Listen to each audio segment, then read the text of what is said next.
Se você tem sua Bíblia, eu queria que você pegasse ela agora e abrisse comigo no livro de Atos dos Apóstolos, capítulo de número 4. Amém? Quem achou, diga amém. Quem não achou, misericórdia. Nem todo mundo achou, que bênção. Vamos lá. Enquanto Pedro e João falavam ao povo, chegaram os sacerdotes, o capitão da guarda do templo e os saduceus. Eles estavam muito perturbados porque os apóstolos estavam ensinando o povo e proclamando em Jesus a ressurreição dos mortos. Agarraram Pedro e João e, como já estava anoitecendo, os colocaram na prisão até o dia seguinte. Mas muitos dos que tinham ouvido a mensagem creram, chegando o número dos homens que creram perto de 5.000. No dia seguinte, as autoridades, os líderes judaicos e os mestres da lei reuniram-se em Jerusalém. Estavam ali Anás, o sumo sacerdote, bem como Caifás, João, Alexandre e todos os que eram da família do sumo sacerdote. Mandaram trazer Pedro e João diante deles e começaram a interrogá-los. Com que poder ou em nome de quem vocês fizeram isso? Então Pedro, cheio do Espírito Santo, disse-lhes: autoridades e líderes do povo, visto que hoje somos chamados para prestar contas de um ato de bondade em favor de um aleijado, sendo interrogados acerca de como ele foi curado, saibam os senhores e todo o povo de Israel, que por meio do nome de Jesus Cristo Nazareno, a quem os senhores crucificaram, mas a quem Deus ressuscitou dos mortos, este homem está aí curado diante dos senhores. Este Jesus é a pedra que vocês construtores rejeitaram e que se tornou a pedra angular. Não há salvação em nenhum outro, pois debaixo do céu não há nenhum outro nome dado aos homens pelo qual devamos ser salvos. Vendo a coragem de Pedro e João, e percebendo que eram homens comuns e sem instrução, ficaram admirados e reconheceram que eles haviam estado com Jesus. E como podiam ver ali com eles o homem que fora curado, nada podia dizer contra eles. Assim, ordenaram que se retirassem do sinédrio e começaram a discutir, perguntando: que faremos com esses homens? Todos os que moram em Jerusalém sabem que eles realizaram um milagre notório que não podemos negar. Todavia, para impedir que isso se espalhe ainda mais entre o povo, precisamos adverti-los que não falem com mais ninguém sobre este nome. Então, chamando-os novamente, ordenaram-lhes que não falassem nem ensinassem em nome de Jesus. Mas Pedro e João responderam: julguem os senhores mesmos se é justo aos olhos de Deus obedecer aos senhores e não a Deus, pois não podemos deixar de falar o que vimos e ouvimos. Depois de mais ameaças, eles os deixaram ir. Não tinham como castigá-los, porque o povo estava louvando a Deus pelo que acontecera, pois o homem que fora curado milagrosamente tinha mais de 40 anos de idade. Quando foram soltos, Pedro e João voltaram para os seus companheiros e contaram tudo o que os chefes dos sacerdotes e líderes religiosos tinham dito. Ouvindo isso, levantaram junto a voz a Deus, dizendo: ó soberano Senhor, Tu fizeste os céus e a terra, o mar e tudo que neles há. Tu falaste pelo Espírito Santo por boca do Teu servo, nosso pai Davi. Porque se enfurecem as nações e os povos conspiram em vão, os reis da terra se levantaram e os governantes se reúnem contra o Senhor e contra o seu ungido. De fato, Herodes e Pôncio Pilatos reuniram-se com os gentios e com o povo de Israel nessa cidade, para conspirar contra o teu santo servo Jesus, a quem ungiste. Fizeram o que o teu poder e a tua vontade haviam decidido de antemão que acontecesse. Agora, Senhor, considera as ameaças deles e capacita os teus servos para anunciarem a tua palavra corajosamente. Estende a tua mão para curar e realizar sinais e maravilhas por meio do nome do teu santo servo Jesus. Depois de orarem, tremeu o lugar onde estavam reunidos. Todos ficaram cheios do Espírito Santo e anunciavam corajosamente a palavra de Deus. Até aí. Pai, nós queremos orar mais uma vez. E que o Senhor venha nos capacitar. Que o Senhor venha abrir o nosso entendimento. Que o Senhor venha, Pai, em nome de Jesus, derramar o teu Espírito Santo sobre nós. Se for necessário, treme esse lugar com o teu poder, mas que o Senhor nos abasteça de tal forma que tenhamos ousadia para anunciar o teu nome entre as nações. Nos dá essa graça, Senhor, nos dá esse poder, nos dá essa unção. Nós oramos em nome do teu Filho Jesus. Amém. Amém, irmãos? Glória a Deus. Hoje nós estamos, como igreja do Senhor na face da terra, comemorando ou relembrando o dia de Pentecostes. O dia em que o Espírito Santo, lá em Atos 2, é derramado com poder sobre a igreja. E a partir daquele momento, a igreja é capacitada a pregar com ousadia o nome do Senhor. Então hoje, como igreja do Senhor na face da terra, nós estamos relembrando esse dia, comemorando esse dia, e pedindo que o Senhor continue fazendo o que Ele fez lá em Atos. Continue derramando o seu poder sobre nós. Continue falando conosco. Continue manifestando a sua glória, para que nós sejamos capacitados para anunciar o nome de Jesus entre as nações. Durante a Depressão Americana, na década de 30, um homem chamado Yates, ele tinha um rancho de ovelhas, e que era de propriedade da sua família, já havia passado de geração a geração, e ele tomava conta daquele rancho de ovelhas. Esse homem, seu Yates, ele não foi capaz de pagar as contas do rancho, e os juros da hipoteca estavam perigando dele perder as suas propriedades, perder as suas ovelhas, perder as suas posses. E durante algum tempo, com pouco dinheiro para comprar alimentos para ele, para sua família, para os animais que ele tomava conta, ele acabava usando um subsídio que o governo havia fornecido às pessoas de baixa renda.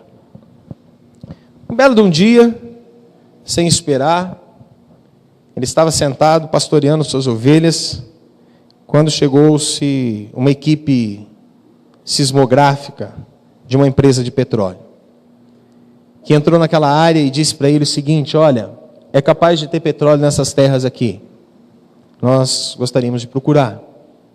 E eles pediram para perfurar um poço e ele assinou um contrato de locação. No primeiro lugar que eles furaram, 350 metros abaixo da superfície, eles encontraram uma enorme reserva de petróleo. Aquele primeiro poço jorrou 80 mil barris por dia. E muitos outros poços subsequentes foram cavados e jorravam mais do que o dobro disso. 30 anos após a descoberta, um exame do governo mostrou que os poços de petróleo tinham um potencial de 125 mil barris de petróleo por dia. Aquele homem era dono de tudo. No dia em que a família dele comprou a terra, ele tinha recebido os direitos de petróleo e minerais sobre a terra. No entanto, ele por muito tempo viveu sob a pobreza. Ele viveu pobre. Interessante que um multimilionário vivendo na pobreza. Um multimilionário vivendo em cima de uma riqueza que nem ele mesmo podia calcular. Assim é a igreja de hoje. Nós estamos falando sobre o Espírito Santo, nós estamos dizendo que Ele cura, que Ele salva, nós estamos dizendo que Ele batiza, mas nós não fazemos uso disso. Nós não usamos o poder que Deus nos tem dado. Nós estamos sentados sobre o lugar onde existe uma grande mina, e nós não estamos usando o poder que Deus nos dá. Essa oração que a gente leu aqui é relevante para a gente por 5 razões. Primeiro, é relevante por causa da resposta que veio. Essa oração que a gente leu é relevante por causa de quem está orando, é relevante por causa da ocasião quando foi feita, é relevante por causa de quem se orou e é relevante por causa do que foi pedido. E a gente vai ver que essa oração, feita há 2000 e poucos anos atrás, quase 2000 anos atrás, tem tudo a ver com a gente aqui hoje. Então, em primeiro lugar, essa oração é relevante pela resposta que ela veio. Olha que coisa interessante, o versículo 31, leia comigo de novo. Olha só o que aconteceu. Depois de orarem, tremeu o lugar onde estavam reunidos, todos ficaram cheios do Espírito Santo e anunciavam corajosamente a palavra de Deus. Há um paralelo aqui com Pentecostes em Atos capítulo 2. Se você notar, você vai ver que existem muitas semelhanças. Aqui eles tinham acabado de orar e tremeu o lugar. Em Atos 2, no capítulo 1, versículo 14, eles estavam orando. Aqui diz que eles ficaram cheios do Espírito Santo. Em Atos 2,4 diz que todos foram cheios do Espírito Santo. Exatamente o mesmo verbo. Aqui Deus abala o edifício para demonstrar o seu poder. Em Atos 2,2 diz que o som que veio do céu era como de um vento impetuoso, ou seja, de um vento muito forte. Aqui, logo depois deles receberem esse enchimento do Espírito Santo, eles saíram e começaram a falar corajosamente a palavra de Deus. Em Atos capítulo 2, versículo 4 e 11, eles receberam o poder do Espírito Santo através de falar em outras línguas, e eles proclamavam a grandeza de Deus. Em outras palavras, o Pentecostes foi o primeiro derramamento do Espírito Santo sobre a igreja, e aqui é outro derramamento do Espírito Santo sobre a igreja. Em ambos, Deus dá demonstrações físicas do seu poder. Em ambos, Ele dá a plenitude do seu Espírito Santo. Eles ficaram cheios, eles transbordavam. Em ambos, Ele libera as pessoas para falar aberta e corajosamente. As pessoas podem ter muitas interpretações a respeito do Pentecostes, mas ele é uma efusão do Espírito Santo para capacitar a igreja a testemunhar. Uma coisa importante, Pentecostes não termina em Atos 2 ou em Atos 4. Ele continua pelos séculos dos séculos na vida da igreja. A bênção de Pentecostes vai acontecer de várias maneiras e diferentes medidas através da história do livro de Atos e através da história da igreja, pelos séculos vindouros.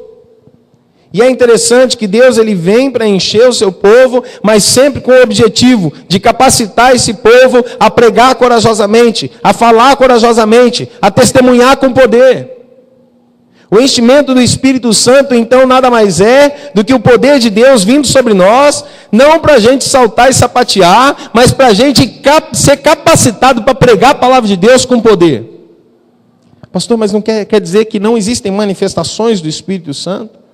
Quer dizer que quando o Espírito Santo vem, não existem manifestações dele no nosso corpo, na nossa mente, nas nossas emoções? Sim, existem. Só que quando eu caio, baixo o poder do Espírito Santo, eu levanto corajosamente para falar e testemunhar a respeito dele. O que acontece muitas vezes é que nós gostamos de receber o poder do Espírito Santo. É maravilhoso a gente sentir o toque do Espírito Santo na nossa vida. É tremendo quando o Espírito Santo vem e nos enche. Mas só que nós não saímos das quatro paredes. E aquilo que a gente recebeu do Senhor se torna infrutífero. Deus, Ele quer encher você com o seu poder. Deus, Ele quer batizar você com o Espírito Santo.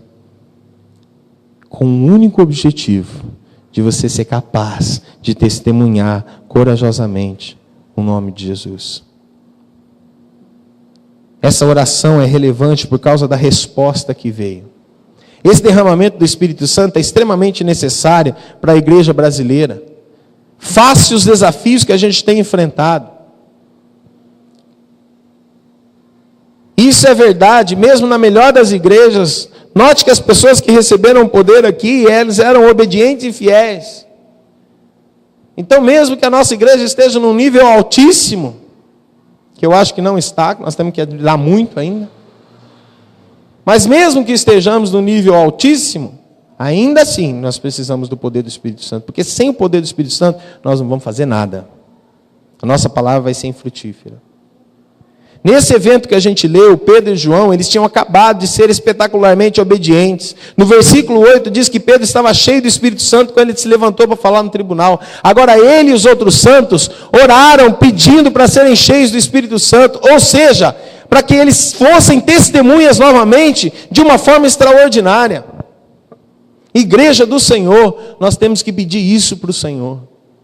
Nós temos que começar a pedir para o Espírito Santo: Senhor, nos encha, para que a gente possa proclamar com ousadia. Nos encha, para que a gente possa testemunhar com poder. Nos encha, para que quando a nossa palavra chegar no ouvido das pessoas, elas penetrem o ouvido e desça até o coração. Senhor, nos encha com teu poder, para que a nossa palavra não seja vã.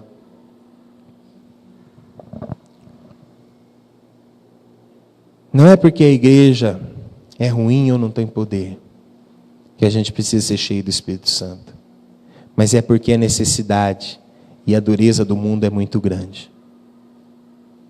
Nós estamos enfrentando coisas que nós não enfrentaríamos há 20 anos atrás. Nós não enfrentamos. A igreja não enfrentou 20 anos atrás. Hoje nós estamos enfrentando. Querem calar a voz da igreja. Os defensores dos direitos homossexuais querem calar a voz da igreja. E nós, como igreja, estamos fazendo o quê? Nós estamos dormindo. Deitados em berço esplêndido. Crescemos muito, expandimos bastante, achamos que está bom assim, mas eu quero dizer algo. Irmãos, quando ainda houver um coração de um brasileiro não rendido aos pés do Senhor Jesus, ali está um campo missionário, ali é onde a igreja deve chegar. Então eu quero dizer para você que ainda quase 80% da população brasileira não conhece a Jesus como seu Senhor e Salvador, e nós, como igreja do Senhor, somos chamados a proclamar o nome de Jesus para elas. Em segundo lugar, essa oração é relevante por causa de quem está orando. Olha o versículo 23 comigo. Quando foram soltos, Pedro e João voltaram para os seus companheiros e contaram tudo o que os chefes dos sacerdotes e os líderes religiosos lhe tinham dito. Lucas não diz que eles foram para os outros apóstolos, diz que eles foram para os seus companheiros, ou seja, literalmente os seus próprios.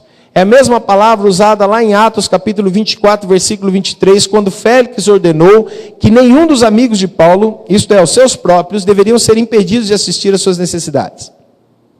É a mesma palavra usada em João capítulo 1, versículo 11, Jesus veio para os seus e os seus não o receberam.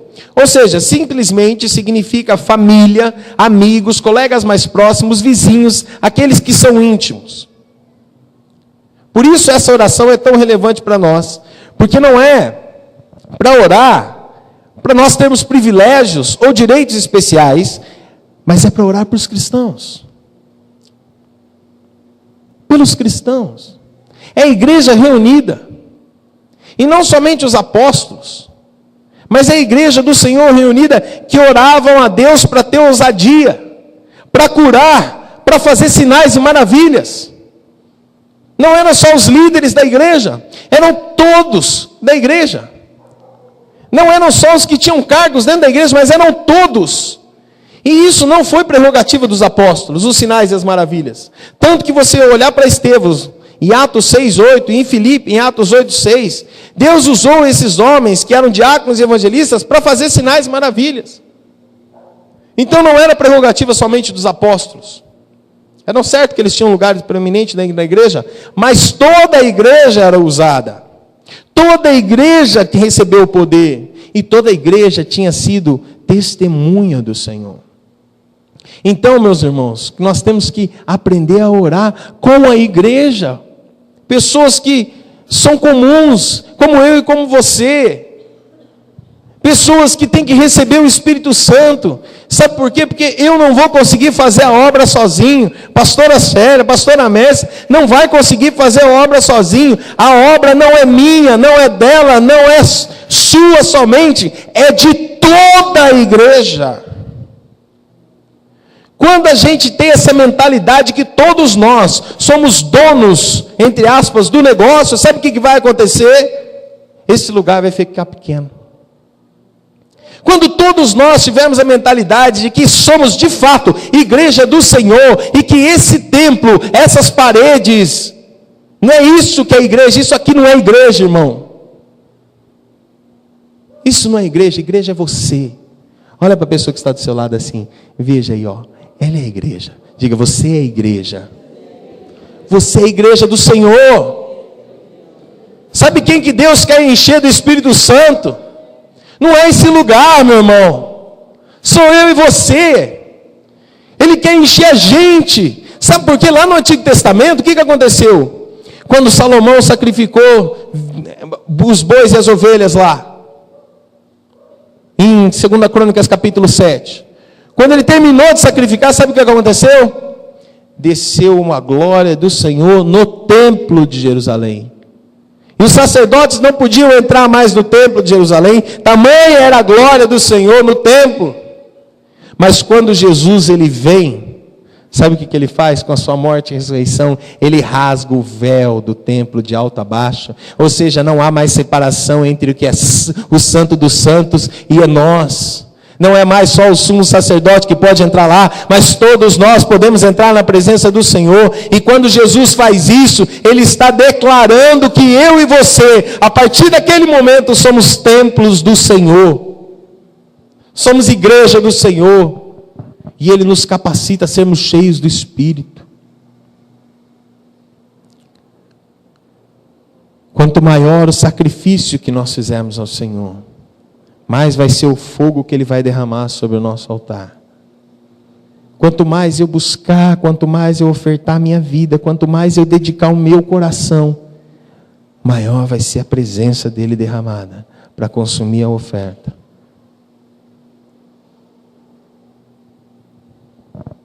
Por causa de quem se orou, ou seja, pessoas comuns, de carne e osso, prontas para testemunharem do poder de Jesus. Em terceiro lugar, essa oração é relevante por causa da ocasião, ou seja, quando ela foi orada. Interessante que, se você notar o texto, aqueles homens, Pedro e João, receberam ameaças. Por que eles foram ameaçados? Qual a razão deles terem sido ameaçados? Se você ler Atos capítulo 3, você vai ver o que aconteceu. Eles estavam indo para o templo para orar, a oração da hora nona, ou seja, 3 da tarde.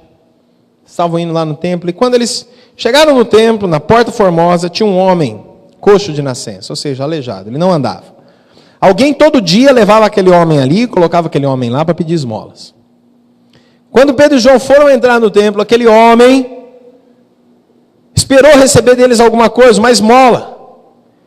E Pedro disse para ele: olha para nós. E aquele homem olhou para eles. E Pedro disse: o quê? Não tenho ouro nem prata, mas o que eu tenho, isso eu te dou. Em nome de Jesus Cristo Nazareno, levanta-te e anda. E aquele homem, o que aconteceu? Ele levantou e saiu pulando. Não precisou nem de fisioterapia. Ele já entrou no templo pulando, saltando, glorificando a Deus. E todos viram que isso foi algo maravilhoso. E eles estavam aqui então sendo interrogados por causa daquele milagre. Eles tinham sido libertados sob custódia. O versículo 23 diz que eles foram aos outros e contaram tudo o que os chefes e os anciãos tinham dito. E o verso 29 nos dá pistas sobre o que era. Diz assim: agora, Senhor, considera as ameaças deles. Olha para essas ameaças. Senhor, eles estão nos ameaçando. Porque nós curamos alguém. Porque nós pregamos em nome de Jesus. Em outras palavras, Pedro e João tinham lhes dito sobre as ameaças mencionadas no versículo 18 e versículo 21. Olha só comigo lá. Então, chamando-os novamente, ordenassem que não falassem nem ensinassem no nome de Jesus. E o versículo 21. Depois de mais ameaças, os deixaram ir. Eles ordenaram: olha, não falem mais em nome de Jesus. Não falem mais nesse nome. E eles ameaçaram ainda mais. Então, a ocasião para essa oração são as perigosas ameaças contra a pregação da palavra de Deus em nome de Jesus. Havia obstáculos extraordinários no caminho da propagação do nome de Jesus. E é por isso que a igreja se levanta tão urgentemente em oração. Eles assumem que eles não podem avançar e manter um ministério sem um novo batismo do Espírito Santo. Porque o medo podia paralisá-los a qualquer momento. O medo podia fazer com que eles não avançassem. Então o que eles fazem? Senhor, nós precisamos ser cheios do Teu Espírito mais uma vez. Um olhar para o rosto dos filhos. Um olhar para a casa confortável, segura, podia fazer com que eles parassem de falar de Cristo em público. Então o que eles pedem? Senhor, nos enche. Essa oração é importante para nós por causa dessa ocasião. Nós enfrentamos obstáculos enormes também. Mas o maior obstáculo, irmãos, não está fora, está dentro. Está aqui dentro da gente. O maior obstáculo da gente pregar a Cristo não está fora, está dentro. A letargia, a vergonha, a covardia faz com que nós sejamos impedidos de falar de Cristo. A gente pensa assim: o que o outro vai pensar de mim? O que fulano vai pensar quando eu dizer para ele que eu sou crente? O que ciclano vai pensar se eu falar para ele sobre Deus? Ele vai pensar que eu sou careta. Ele vai pensar que eu sou isso, vai pensar que eu sou aquilo. Ah, irmãos. Não pode ser assim. Não pode ser assim. Nós precisamos do poder do Espírito Santo para testemunhar com poder, com graça, com força, com alegria, com disposição e vencer essas coisas, vencer essas barreiras. Precisamos de jovens cheios do Espírito Santo que entrem na faculdade e que transformem o lugar que eles estão e não sejam transformados pelas mentes dos professores, mas pelo contrário, sejam testemunhas lá dentro, sejam cheios do Espírito Santo dentro das faculdades. Nós precisamos de homens e de mulheres cheios do Espírito Santo para testemunhar para os seus vizinhos. Nós precisamos de homens e mulheres cheios do Espírito Santo para testemunhar para os seus parentes que Jesus é real, que Jesus tem poder, que Ele salva, que Ele cura, que Ele batiza no Espírito Santo, que Ele está vivo, que Ele está agindo. Nós precisamos ser cheios de ousadia, de coragem. Interessante que o próprio apóstolo Paulo teve um discípulo que estava desencorajado. Se você ler lá em 1 Timóteo, 2 Timóteo capítulo 1, versículo 7, você vai ver que Timóteo estava assim, desencorajado. E Timóteo era um homem que tinha uma história muito linda. A fé havia sido passada da sua avó Lloyd pela sua mãe Eunice, e tinha chegado nele. Ele era um homem que tinha um histórico. Ele era um homem que tinha bagagem. Era um pastor de uma igreja, mas sabe o que aconteceu? Ele estava fraco, ele estava desanimado. E sabe o que Paulo fala? Paulo diz para ele assim: Timóteo, eu rogo, eu te peço, que você reavive o dom de Deus que há em ti, pela imposição das minhas mãos, porque Deus não nos deu espírito de covardia, mas de poder, de amor e de moderação. Deus deu para você o espírito de poder, Deus deu a você o espírito de amor, de moderação, para você pregar com poder, para você falar com amor, e para você ser moderado em todas as coisas. Agora, irmãos, quem é que vai reavivar o dom? O Espírito Santo está aí, e Ele quer derramar o seu poder sobre você. A perseguição dos cristãos é um modo de vida em muitos países do mundo. Semana que vem nós vamos orar sobre isso aqui na igreja. Vai ser um culto especial sobre isso. Nós vamos falar sobre o domingo da igreja perseguida, e conosco vai ter mais 1.000 igrejas no Brasil, mais de 1.000 igrejas no Brasil, levantando um clamor pelos irmãos que estão sendo perseguidos em outros países do mundo. No nosso país, a perseguição está aumentando e a liberdade está diminuindo.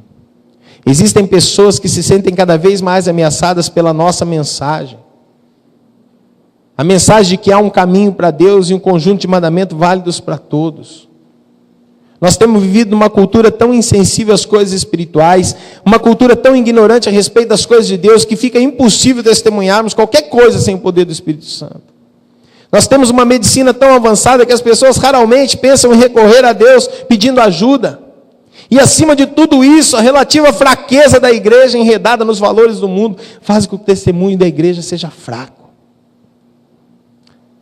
Se os primeiros cristãos, irmãos, com a sua experiência de primeira mão, de verem Cristo ressuscitado, de terem acesso imediato aos apóstolos e outras testemunhas oculares, eles precisavam de uma nova efusão do Espírito Santo para continuar em sua missão, quanto mais a gente, quanto mais nós.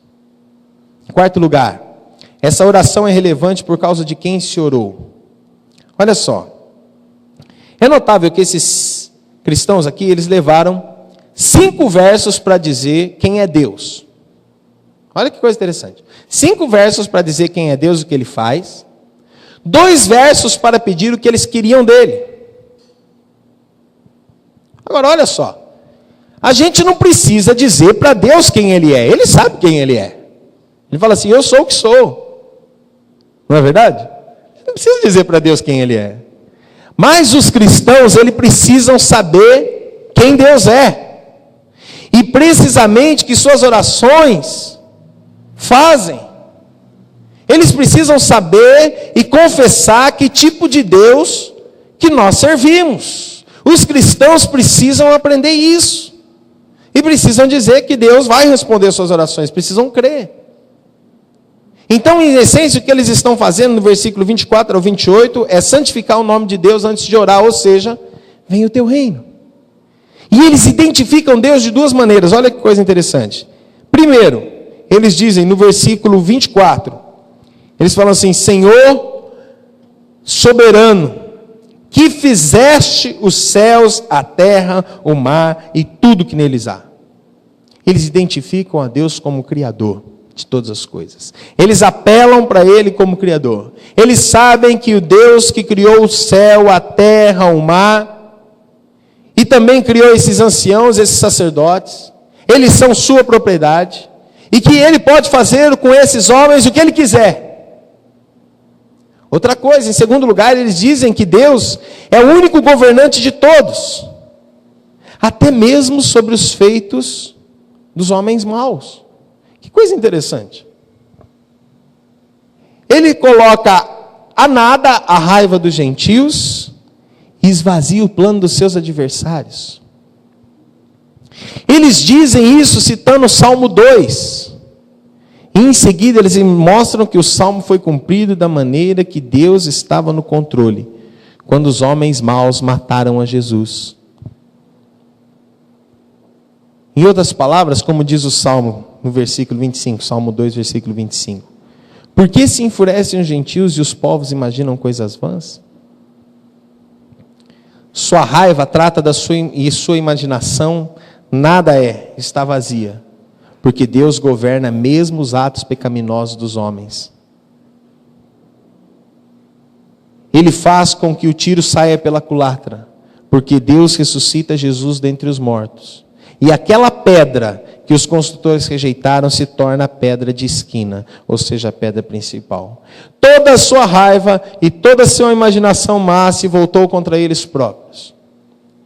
Agora, olha a importância da doutrina e da teologia para nós aqui. Se você lembrar, você vai ver que tudo isso é uma oração. Tudo que eles falam aqui nesse texto é uma oração. Tudo isso é um prelúdio para pedir o derramamento do Espírito Santo. Aqui está o que faz com que seja relevante para a nossa oração hoje. Porque muitos poderiam dizer-nos que a doutrina e a teologia não são importantes. Se você tem o derramamento do Espírito Santo, se você tem o poder do Espírito Santo. Mas você há de convir comigo que esses cristãos aqui sabiam melhor. Não é verdade?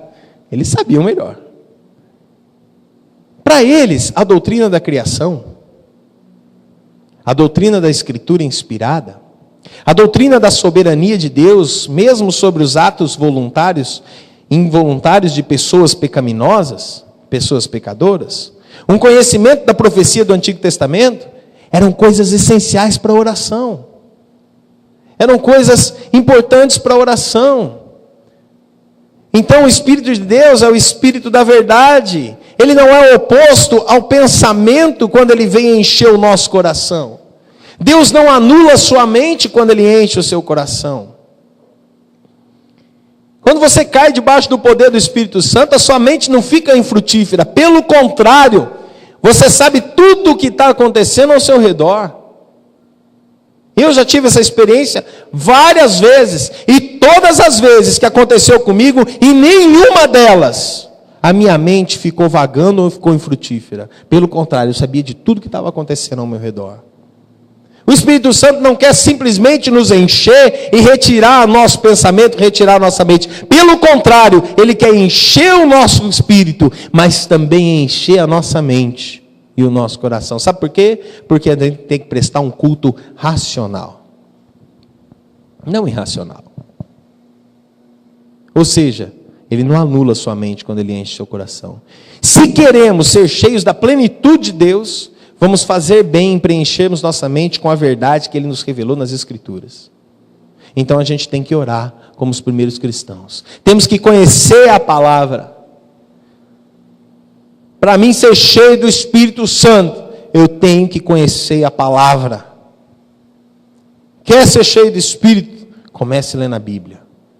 E não vem com desculpa. Ai, eu tenho canseira de ler a Bíblia. Quando eu ler a Bíblia me dá sono. Mas quando vai ler aqueles livros de vampiro, não dá sono. Quando vai ler aqueles livros de conspiração, de romance, também não dá sono. Por que só a Bíblia dá sono? Você já sabe quem está trabalhando, né? Diz que tem um demônio que chama demônio das pernas curtas. Já ouviu falar desse demônio? Ele age na igreja e age quando você está lendo a Bíblia, quando você está orando. Ele senta aqui na sua cabeça assim, ele põe as perninhas dele aqui e seus olhos vai fechando. Demônio das pernas curtas. Então você repreende ele. Demônio, eu vou ler a Bíblia agora e não vai me dar sono. Eu vou orar e não vai me dar sono. Amém? Vê se tem um demônio da perna curta na cabeça do seu irmão fechando os olhos dele aí. Não? Amém. Quinto e último lugar, o que foi pedido. Essa oração é relevante por causa do que foi pedido. No versículo 29, eles chegaram ao seu pedido. Olha só o que eles pediram. Agora, Senhor, considera as ameaças deles. Esse foi o primeiro pedido. O que eles estavam dizendo aqui? Senhor, toma nota. Olha o que está em jogo essas ameaças. Eles ordenaram para não falar do teu nome. Olha o que está em jogo aqui. Levanta-te, Senhor, porque nada é mais importante do que isso. De honrar o teu filho, levanta, Senhor. Toma nota, Senhor. Olha para essas ameaças. Esse é um tipo de argumento, irmãos, no tribunal do céu. É aqui que está que o Senhor deve nos ajudar, porque as ameaças são contra a reputação do seu filho. Aqui o que está que nós precisamos fazer é não cedermos às ameaças. Não cedemos às ameaças. Olha, se você continuar falando o nome de Jesus aqui na empresa, você vai ser mandado embora. Não ceder às ameaças. Não ceder às ameaças. Para de falar desse nome nessa casa. Não ceder às ameaças. Não ceder às ameaças. Porque aquele que amar o seu pai, sua mãe, seu irmão, seu filho, sua esposa, mais do que a mim, não é digno de mim. Não ceder às ameaças. Porque aquele que amar o seu emprego, sua posição, o seu dinheiro, mais do que a mim, não é digno de mim. Não ceder às ameaças. Olha, Senhor, as ameaças que a gente tem enfrentado. O versículo 29, a segunda parte, diz assim: capacita os teus servos para anunciar a tua palavra corajosamente. Estende tua mão para curar e realizar maravilhas e sinais por meio do nome do teu santo servo Jesus. Eles pedem três coisas: que Deus lhes dê coragem, que Ele estenda a mão para que eles possam curar as pessoas e que Ele faça sinais e prodígios acontecerem através da vida deles. Em outras palavras, o desejo é que nós tenhamos poder de Deus, de tal forma que o nome de Jesus seja pregado, que o nome de Jesus seja defendido por nós. Então, irmãos, não é o nome de uma igreja, não é o nome do ministério, não é o nome de um pastor, é o nome de Jesus. Convém que Ele cresça e que eu diminua. Se Deus começar a agir através da vida de todos nós, Ele começa a agir através da sua vida. Então, você ora por alguém e esse alguém é curado de câncer. Uma outra pessoa ora e aquela pessoa é curada de uma enfermidade difícil, incurável. Aí você ora, outra pessoa que não podia ter filhos, ela tem filhos. Sabe o que vai acontecer? Ninguém vai endeusar você, ninguém vai me endeusar. Por quê? Porque nós somos corpo, igreja. O que acontece é que muitas vezes um líder se levanta e alguns milagres e prodígios começam a acontecer através dele, e aquele homem é endeusado. Tanto que precisa-se usar toalhas, e as toalhas que ele se enxuga servem para fazer determinados serviços espirituais por aí. Irmãos, isso é macumba. Isso não tem nada de Deus. Quando eles quiseram endeusar Paulo e Silas, o que Paulo falou? Ele rasgou a roupa, ficou pelado na frente do povo e falou assim: nós somos homens como vocês. Somos pessoas comuns de carne e osso, como vocês. Eu não tenho maior poder do que você, meu irmão. A oração do pastor é poderosa, a oração da pastora é forte. Não existe esse negócio de oração forte. Deus não tem filhos prediletos, Ele tem amigos íntimos. O que muitas vezes acontece é que nós não oramos, então a gente quer que o outro ore pela gente, quer que o outro pague preço pela gente. Meu irmão, meu querido, minha querida, você tem que começar a pagar preço por você. Ah, quer dizer que eu não posso então pedir mais oração do Senhor? Não, eu vou orar com você, mas eu vou orar para que Deus te dê forças para você orar pelos seus próprios problemas, porque eu já tenho os meus, e além dos teus meus, eu tenho que orar por toda a igreja do Senhor. Dá para entender? Então, quando o Espírito Santo encher você de poder, sabe o que você vai fazer? Você não vai ligar mais para os seus problemas, você vai querer orar pelos outros, você vai querer abençoar os outros, você vai querer ungir os outros, você vai querer derramar esse poder que Deus te deu sobre os outros.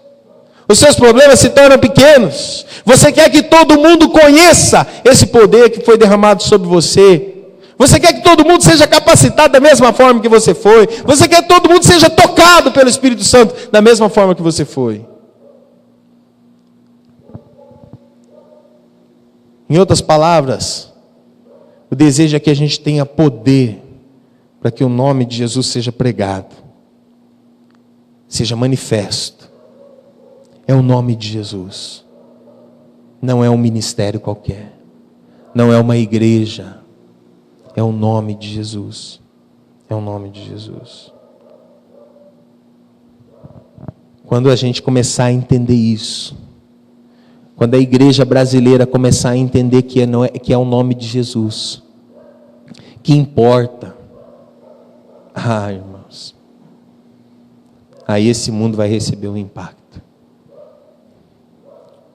Há 3 semanas atrás, comecinho do mês passado, eu estava lá em Recife.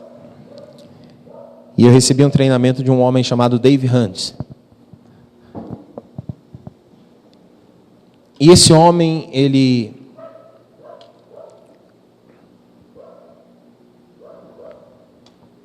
missionário por muito tempo, ele foi chamado por Deus para ir para a Etiópia. Então ele foi para a Etiópia para treinar pessoas a plantarem igrejas lá.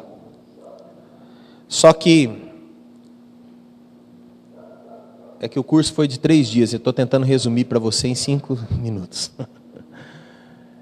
Só que a igreja que eles plantaram lá não é a igreja como eu e você imagina. É como se fosse uma célula.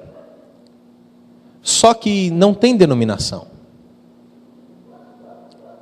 O interessante é que a igreja, ela não surge quando alguém vai pregar numa praça pública. Eles simplesmente fornecem a Bíblia para as pessoas, e alguns textos específicos as pessoas começam a ler, e começam a obedecer aqueles textos. E a igreja surge na casa das pessoas. Ele foi para a Etiópia em 2005 e ele treinou 100 homens lá.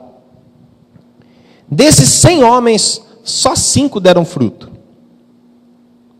A última notícia, em 2010, eram que esses grupos estavam em 5.022 grupos. Em 5 anos, eles multiplicaram para 5.022 grupos. Ele já perdeu a conta.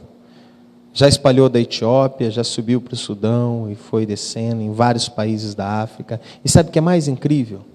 Sabe quem está se convertendo? Os muçulmanos. Os líderes muçulmanos. Aí você pergunta, pastor, que igreja que eles são? A igreja do Senhor Jesus. Quem é que batiza esse povo todo? Quem ganhou para Cristo. Então, se eu ganhei você, eu não posso não ser pastor. Mas eu te ganhei, você é meu discípulo, eu te batizo. Aí você ganha outro. Aquele outro te batiza. Sabe o que é lindo? Ele contou a experiência de um pai que tinha ganhado um filho e que o filho batizou o pai.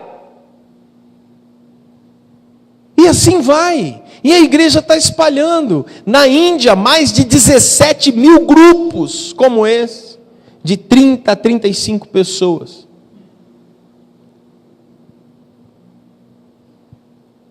Um país do Oriente Médio, a gente não pode revelar o nome por causa de questões de segurança. Nós estamos gravando também. Mas um país do Oriente Médio, em breve a gente vai saber, vamos ter notícia desse país. Ele está perto de se tornar o primeiro país pós-muçulmano da história. Milhões de pessoas têm se convertido nesse país. Milhões de pessoas se convertido ao Senhor Jesus. Que igreja que eles são? Meu irmão, não importa a igreja que eles sejam. Importa que o nome de Jesus está sendo pregado. Importa que eles são igreja do Senhor. Importa que nós vamos estar com eles lá. Se eles batizam com muita água, com pouca água, com água nenhuma, não importa. Importa que nós estamos povoando o céu. E o inferno está sendo devastado. Essa oração é relevante para nós, porque nos mostra como nós devemos estar buscando o poder do Espírito Santo de Deus.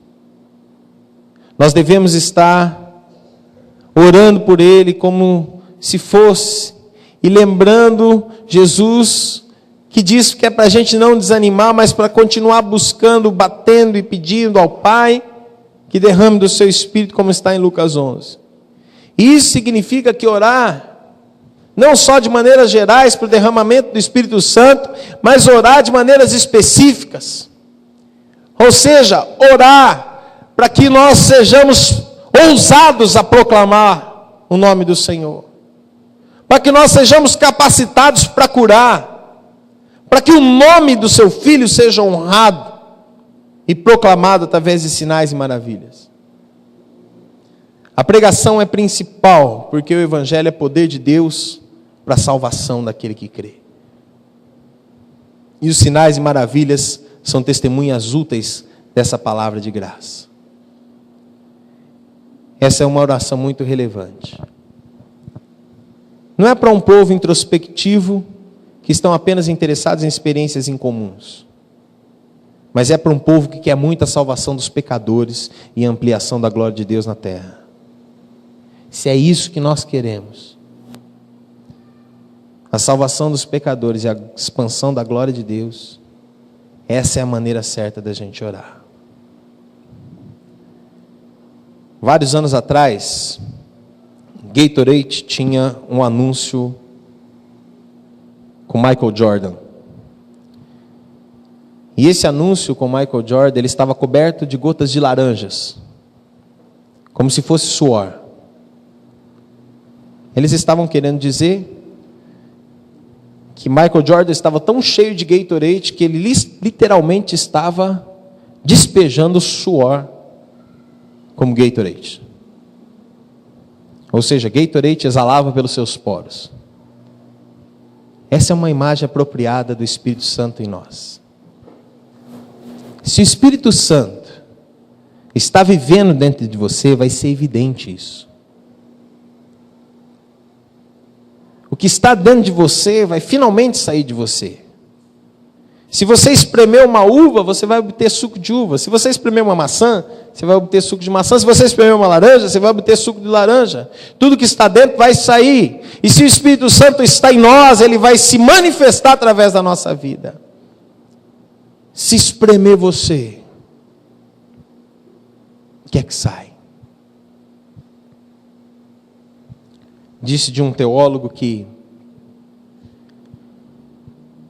ele era tão cheio, mas tão cheio da palavra de Deus, que se cortassem as veias dos seus braços, ao invés de sair sangue, saíam versículos bíblicos. Nós precisamos ser assim, tão cheios da palavra, tão cheios do poder de Deus, que quando as pessoas chegarem para nós, a única coisa que a gente tem a dizer é o testemunho de Jesus Cristo ressurreto. Amém? Vamos orar? Queria que você fechasse os teus olhos. Queria que você falasse com Deus agora.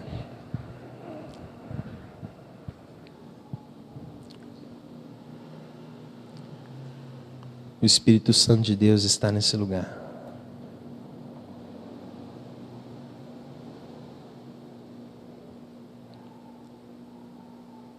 E eu tenho certeza que Ele está operando no teu coração.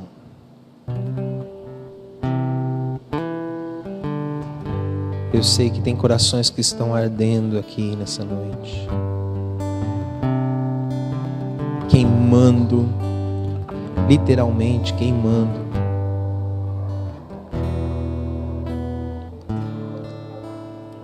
Eu quero dizer para você que isso é o Espírito de Deus sendo derramado sobre você e te capacitando,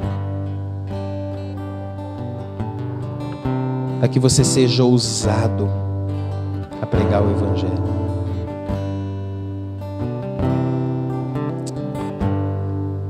Senhor, eu quero te pedir nessa noite que o Senhor derrame teu Espírito sobre todos nós, que venha como línguas de fogo, como foi lá em Atos capítulo 2, como foi daquele dia de Pentecostes, aquele poder sobrenatural sendo derramado sobre todos. Senhor, que seja assim nessa noite. Vai derramando e vai enchendo os corações, Pai, em nome de Jesus. Vai tomando, Senhor, cada um de nós aqui e vai nos capacitando a testemunharmos com ousadia. Vai nos capacitando a testemunharmos com fé, com alegria, com disposição. Nos dá coragem a testemunharmos, Senhor, do Teu nome. Enche-nos dessa coragem, Senhor.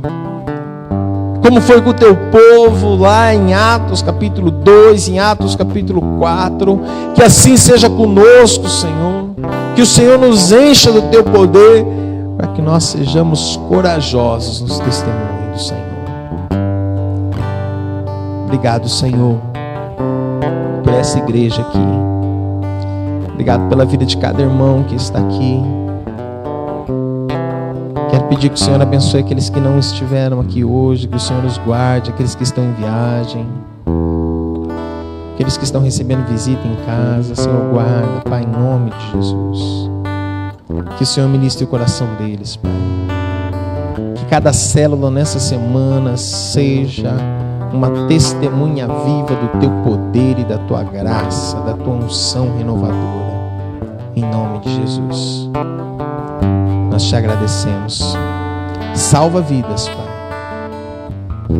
Nós queremos ser parceiros do Senhor nesse projeto tão maravilhoso na terra.